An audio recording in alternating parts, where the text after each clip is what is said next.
How's it going, everyone? My name is Justin Smith, and the topic that I feel most informed about this week after the research is going to be the W curve.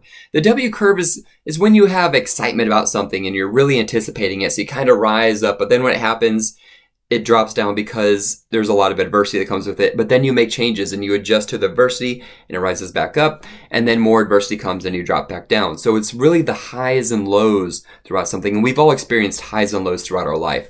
So when we think of the W curve when it comes to culture, it's going to be about culture shock. It's going to be about going to a new environment that is so different, and you're excited to be in this new environment. But then once things start to happen, and once you realize that it's so different from what you're used to, you kind of go down, but then you have to learn, adjust, and adapt.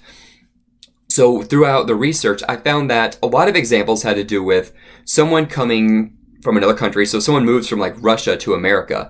They have the W curve from the excitement, but then the culture shock when they get here. Another example I've seen is someone going from high school to college and living on their own for the first time. So there's going to be a lot of adaptation needed there. One that I haven't seen, and I'm curious, I'm pretty sure this fits in it, but I just haven't seen this out there. What if you're starting a new job? What if you've been at your job for 5 years and you transition to another job? You might have a W curve there. You may have the anticipation of going to a new position, but then when it actually hits, things are so different from what you're used to. But then after time, you adapt. And when you adapt to it, things become easier, then you rise back up. And then so you can have the highs and lows of a W curve through a new job. So it's real interesting to kind of take the W curve and know that it comes, when you study culture, comes with culture shock. And think of all the different ways we can have culture shock within the society we live in now.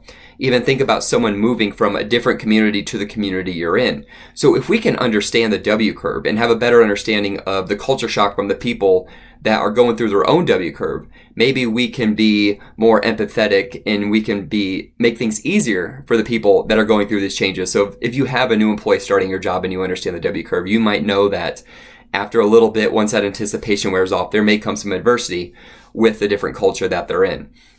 So I really like studying about this, even through my personal life. Moving from Ohio to Oklahoma in the 6th grade, I loved street hockey, played street hockey every day, and I could not get anyone in Oklahoma to pick up a hockey stick. So I had to adjust. I had to become a wrestler and a football player and play the sports that my friends were playing and leave hockey behind. So I think all of us, in one way or another throughout life, have experienced culture shock or just some form of it, even if it's a small form of just moving to a different neighborhood.